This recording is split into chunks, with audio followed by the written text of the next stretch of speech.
إن الحمد لله نحمده ونستعينه ونستغفره ونعوذ بالله من شرور أنفسنا ومن سيئات أعمالنا من يهده الله فلا مضل له ومن يضلل فلا هادي له وأشهد أن لا إله إلا الله وحده لا شريك له وأشهد أن محمدًا عبده ورسوله صلى الله عليه وسلم يا أيها الذين آمنوا اتقوا الله حق تقاته ولا تموتن إلا وأنتم مسلمون يا أيها الناس اتقوا ربكم الذي خلقكم من نفس واحدة وخلق منها زوجها وبث منهما رجالا كثيرا ونساء واتقوا الله الذي تساءلون به والأرحام إن الله كان عليكم رقيبا يا أيها الذين آمنوا اتقوا الله وقولوا قولا سديدا يصلح لكم أعمالكم ويغفر لكم ذنوبكم ومن يطع الله ورسوله فقد فاز فوزا عظيما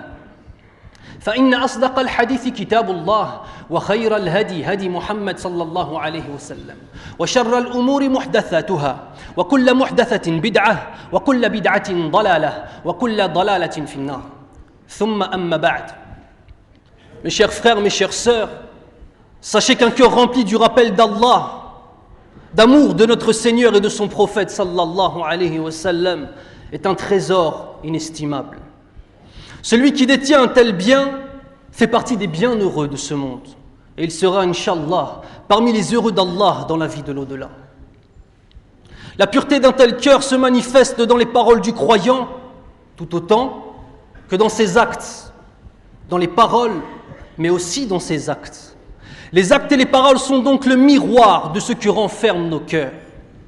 Il est donc évident que celui ayant purifié son cœur ne dit que des paroles ne renfermant que la vérité, des paroles claires, des paroles limpides, et il ne cherche pas à tromper les gens par sa langue. C'est une arme dont se servent ceux qui ne craignent pas leur Seigneur. Qu'ils sachent que cette arme se retournera contre eux quand? Au jour du jugement, lorsque tous les mensonges, toutes les tromperies seront exposés et pesés dans la balance. Allah Azza wa Jalla yaqul وَمَنْ يَعْمَلْ مِثْقَالَ ذَرَّةٍ شَرًّا يَرَهُ.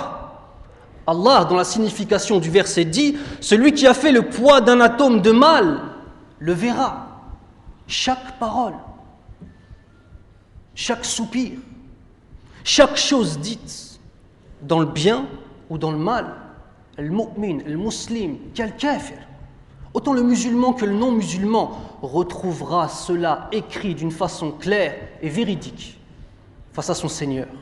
يقول النبي صلى الله عليه وسلم إن الصدق يهدي إلى البر وإن البر يهدي إلى الجنة وإن الرجل ليصدق حتى يكتب عند الله صديقا وإن الكذب يهدي إلى الفجور وإن الفجور يهدي إلى النار وإن الرجل ليكذب حتى يكتب عند الله كذابا. Le prophète sallallahu alayhi wa sallam a dit la sincérité conduit à la vertu et la vertu conduit au paradis. L'homme ne cesse d'être sincère jusqu'à qu'il soit tenu auprès d'Allah pour un homme qui souscrit entièrement à la vérité. Subhanallah. Le mensonge, lui, conduit à la perversion et la perversion conduit à l'enfer. L'homme ne cesse de mentir jusqu'à ce qu'il soit tenu auprès d'Allah pour un menteur. A'udhu billah. Être sincère avec Allah, être sincère avec les gens, toujours dire la vérité et ne pas faire l'inverse de ce que l'on affirme, tout cela mène à la vertu. Et quelle demeure pour l'homme vertueux, sinon le paradis? L'homme pour qui la vérité est plus précieuse que les biens de ce monde. Puis, par sa sincérité, Allah l'aime. L'homme vertueux, l'homme sincère, c'est un homme aimé d'Allah Azza wa Jalla. Il est connu auprès d'Allah comme étant un homme de bien, un homme droit, un homme qui se rappelle que chaque parole est inscrite et qu'il sera jugé sur ce qu'il a cru, sur ce qu'il a dit et sur ce qu'il a fait. Il est tout simplement celui qui se rappelle qu'Allah, à chaque instant, entend toutes nos paroles. Le mensonge n'amène que le dénigrement des gens, leur méfiance et la haine de ceux qui ont été trompés. Le menteur invétéré est celui ayant oublié qu'Allah le voit, l'entend et sait ce que renferme son cœur, car tu peux mentir aux gens, mais tu ne peux pas mentir à Allah subhanahu wa ta'ala. Et il ne cesse de mentir jusqu'à qu'il soit connu auprès du Tout-Puissant comme étant un menteur, un trompeur, somme toute, un homme sans aucune valeur, subhanallah. Il ne fait qu'être qu'un disciple du maître des trompeurs qui n'est autre que le diable, la'natullah alayhi. قال النبي صلى الله عليه وسلم لما وصف المنافقين إذا اؤتمن خان وإذا حدث كذب وإذا عاهد غدر وإذا خاصم فجر. Le prophète sallallahu alayhi wa sallam a dit, lorsqu'il a décrit ce qu'est un hypocrite, il y a 4 attitudes qui prises ensemble désignent le parfait hypocrite. 4 attitudes. Celui qui les a en lui, cela désigne le parfait hypocrite. Et qui, considéré séparément, une à une, celui qui par exemple a une de ces 4 ou 2 de ces 4, indique pour celui qui en est affecté un penchant pour l'hypocrisie, jusqu'à qu'il s'en débarrasse. Si on lui fait confiance, il trahit. Que chacun se pose la question à soi-même lorsqu'il entend ce hadith, qui n'est pas ma parole, qui est la parole de Rasulullah sallallahu alayhi wa sallam. Si on lui fait confiance, il trahit. S'il fait un récit, il ment.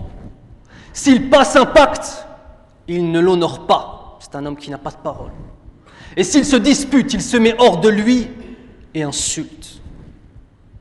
Insulter quelqu'un lorsqu'on se met en colère, ça fait partie de quoi? Des caractéristiques de l'hypocrite.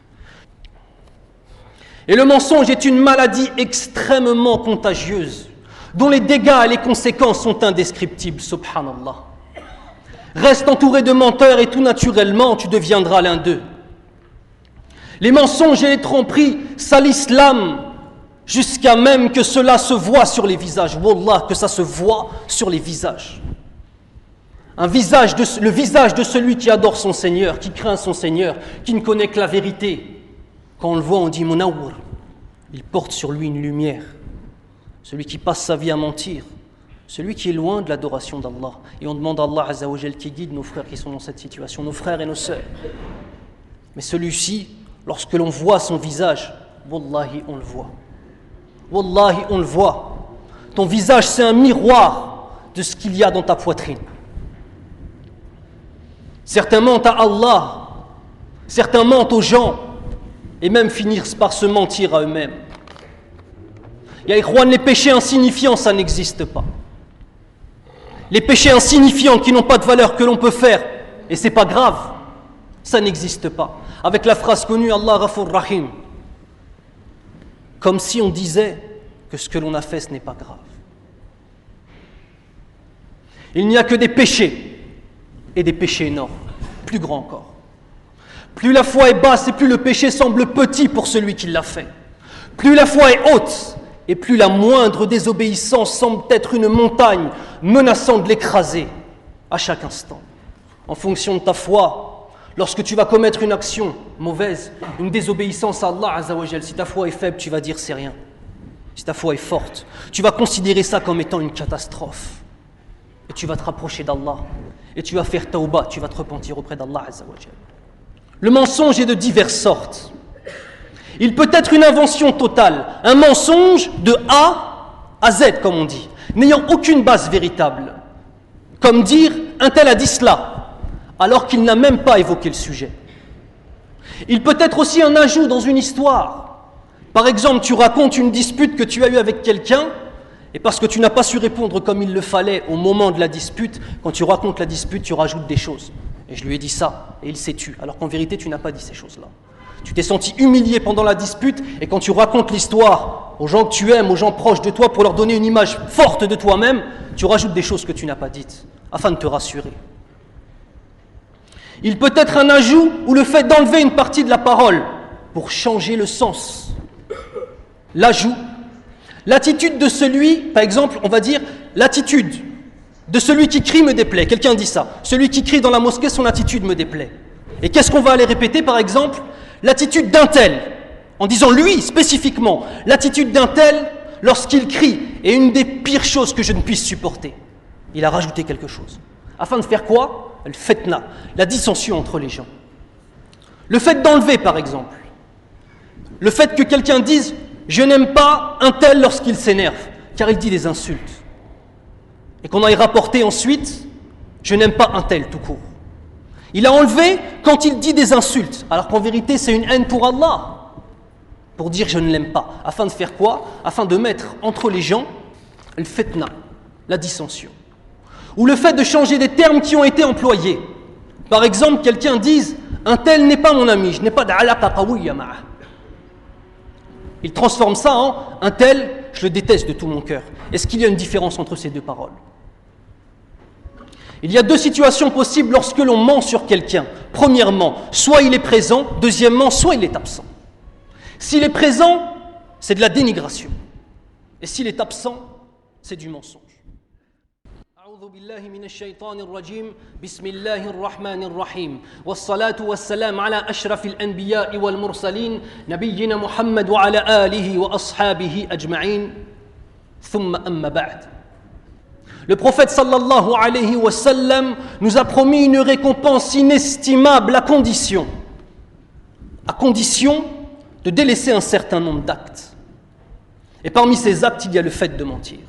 قال النبي صلى الله عليه وسلم اسمعوا إلى هذا الكلام أنا زعيم ببيت في ربض الجنة لمن ترك المراء وإن كان محقا وببيت في وسط الجنة لمن ترك الكذب وإن كان مازحا وببيت في أعلى الجنة لمن حسن خلقه.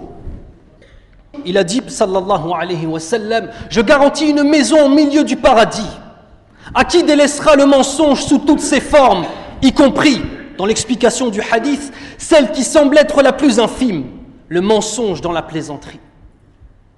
Et enfin, je garantis une maison au sommet du paradis, au plus haut degré, a'la daraja fil jannah, au plus haut degré du paradis, à celui qui réformera son caractère et le rendra un bon caractère.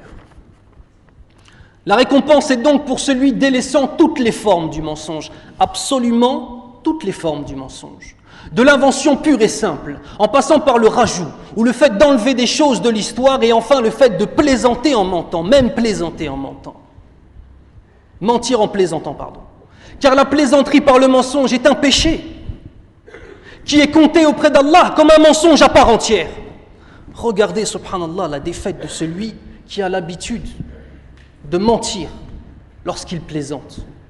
A-t-il le sentiment d'avoir commis une mauvaise action? Il n'a pas le sentiment d'avoir commis une mauvaise action. Donc qu'est-ce qui se passe? Est-ce qu'il se repent auprès d'Allah afin qu'Allah lui pardonne? La réponse est non. La réponse est non. Celui qui n'a pas conscience que ce qu'il fait c'est un péché, il ne se repent pas. Et ce péché restera avec lui jusqu'à Yawm al-Qiyamah. Regardez, subhanallah, même la plaisanterie du musulman plaît à Allah et est pure. Subhanallah. Le musulman, je vous rappelle, c'est le mu'min, celui qui porte la foi musulmane dans sa poitrine. Ce que vous avez, ya ikhwan, vous tous et vous toutes mes sœurs, ce que vous avez dans votre poitrine, ça a une valeur inestimable. On ne peut pas salir cela avec du mensonge. Chacun d'entre vous est aimé d'Allah. Chacun d'entre vous, Allah subhanahu wa ta'ala l'a pris de où il était pour le ramener ici. Regardez comme le frère Tabarakallah qui vient de se convertir. Il est aimé d'Allah. Où était-il? Et où il est aujourd'hui? Alhamdulillahi Rabbil Alamin. Et bien sûr, l'inverse du mensonge est la vérité. Le fait de dire toujours la vérité. De véritablement respirer et expirer cette vérité qui, tels les anges, écrivent nos bonnes actions et nos mauvaises actions. Cette vérité ne nous quitte jamais comme ces deux anges qui écrivent tout. قال النبي صلى الله عليه وسلم أربع إذا كن فيك فما عليك ما فاتك في الدنيا حفظ أمانة وصدق حديث وحسن خليقة وعفة في طعمة.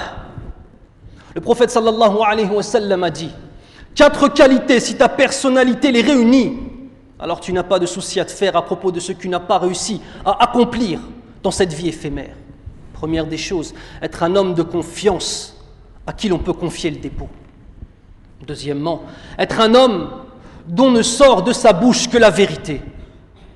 Troisièmement, être un homme dont le caractère est un bon caractère, un homme bon, un homme pieux, un homme gentil, un homme qu'on aime accompagner, un homme lorsqu'on le voit, wallah, même on traverse et on va, on a envie de rester avec lui parce que c'est quelqu'un de gentil.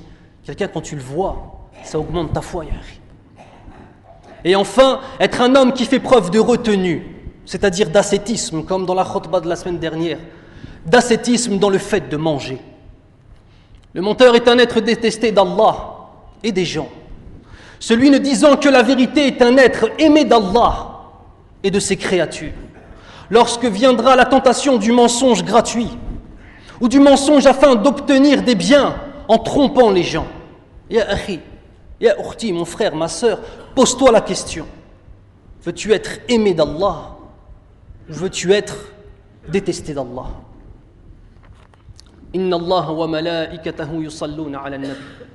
Ya ayyuhalladhina amanu sallu alayhi wa sallimu taslima.